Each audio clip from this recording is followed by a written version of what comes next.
If there's one thing I've learned about working in a retail or corporate environment, it's that nothing is done by accident. Let's take a look at what we have at our eye level shelves here. Right here on our right, or your left, we have a bunch of unhealthy cereals.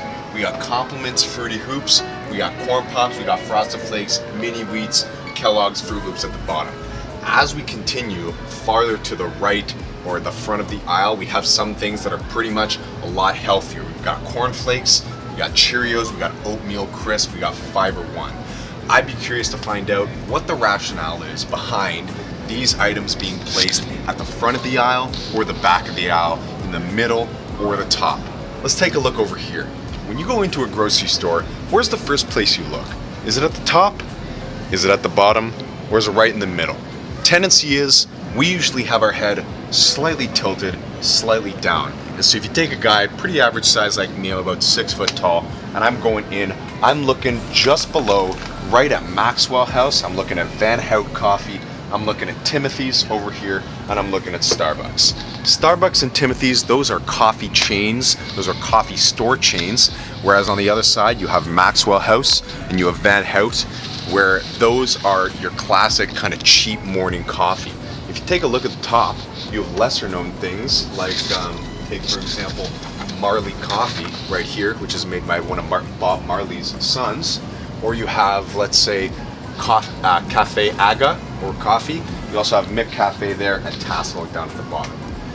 To my knowledge, I would say that those range a little more expensive per ounce or per pound, and you have the cheaper ones like Maxwell House and Van Hout that probably make more money for Sobeys than those other ones do. Come on down, let's take a look over here. Past the packaged coffee section, we kind of got a little bit more over here. Suddenly we get to coffee in bulk. That means, of course, they're selling more coffee for actually a reduced price if you take a look at dollars or cents per grams. Finally, down here, we probably have what is best for your particular lifestyle. If you like a blend of things, if you like certain types of coffee on certain days, you actually have a make your own bag of coffee over here. Arguably the most fitting for any lifestyle based on what you want for your daily routine. However, probably the least profitable for Sobeys itself, considering that they're not telling you what to buy pre-packaged already. If you come on down here, we have other things. We're going on to tea right now. I'd be curious as to how tea versus coffee, the boom in tea that we've seen recently, what with Tivana, David's Tea, them serving a lot more tea like Tim Hortons and Starbucks, how that compares to the sales in coffee that we've seen in the past few years. And how does that in turn relate to where the coffee and tea are placed on the aisles? I'm not sure as to what that relationship is yet, but for me it'd be something very interesting that I'd want to look into. Let's go on down here.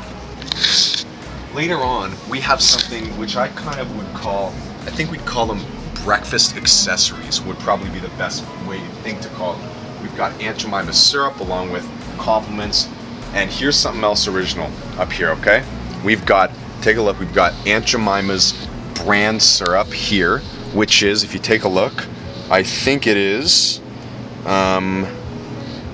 so actually Aunt Jemima's syrup doesn't have any real maple syrup in it. It's just color, it's sugar, it's a little bit of flavor, and it's not much else. And then closer to the top, like we saw with the more expensive coffee brands, we have Sensations Pure Maple Syrup, we have Dutchman's, which is pretty much an unknown brand, and we have smoked bacon flavor, we have pure maple infusion, which I haven't even heard of these pure before. We've got all sorts of things like that.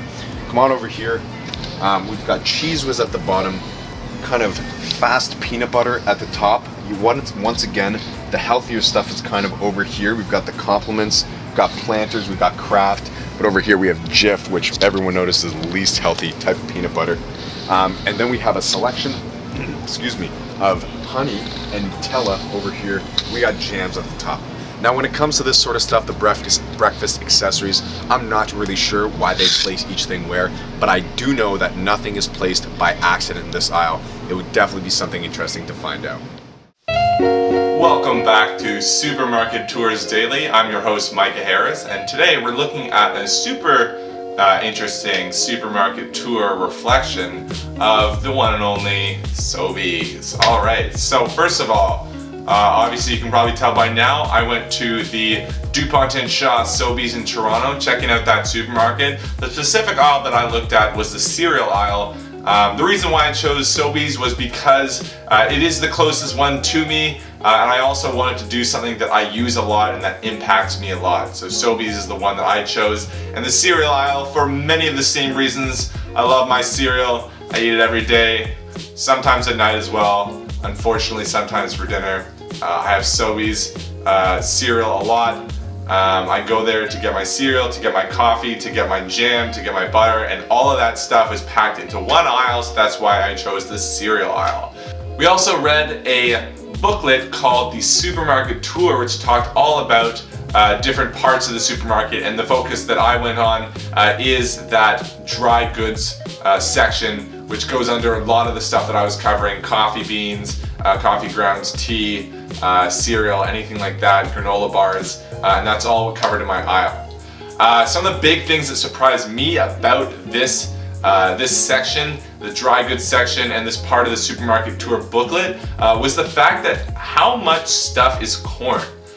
There is a ridiculous amount of corn in everything, in all the food that we eat, in the packaging that we use, in the produce section, the different seals, the labels, even parts of the actual structural building of the grocery store has corn extract in it, which is pretty crazy to think. And then it also sort of makes sense when you realize that corn is actually the second biggest produced product in the world, just below sugarcane, and soybean is not far after that.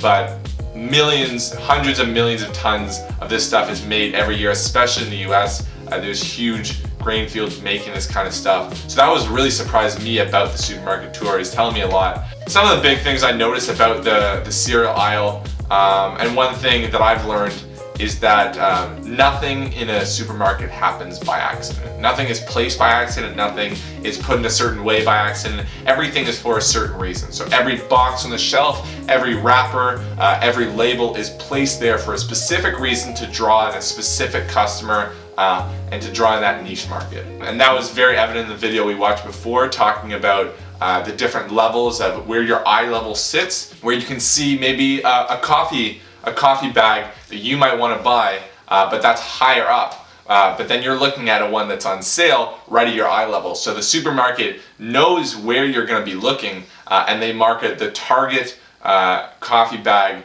to that section so you see it first. Same thing with cereal. You look in the cereal aisle on the left side as you're going through, you see the healthy cereals at the front, and then sugary cereals at the back. So if they want to encourage you to eat healthy, they're going to put that healthy stuff at the front, and that's the first thing you see when you walk into that aisle. Were my initial impressions different than the rest of my group members? Well, I don't have any group members, so I'd say we all thought the same. One thing that surprised me about this experience going into this supermarket is just the way that the supermarkets are able to draw your eye to certain products. As soon as I walked into that cereal aisle, I was drawn to certain things that were on sale. You have the yellow colors and the red colors marking the on sale prices, and you're immediately drawn to that. You have certain objects that are farther forward in the shelf, and that really draws your eye as well. Colorful boxes will draw your eye, stuff like that. And definitely what we talked about before, the eye level is really what's going to make the difference. Seeing what you're looking at without having to look down or up, without having to kneel down, without having to crouch down. That's really going to make a difference while you're going through the aisle. One thing as well that surprised me is all of the healthy food that I saw was at the front of that cereal aisle, but right in the front, right as you enter the cereal aisle, we actually had bags of chips on the side and some junk food sitting there. So that was an interesting sort of tactic that I think the supermarket took strategically, that they still want the customer to buy that junk food, so they'll leave it right in the front of the aisle, easily accessible and easily seen as you're walking through the aisle. Thanks so much for watching today. I'm Micah Harris, your host of Supermarket Tour Daily, and we'll catch you on the next one. Peace.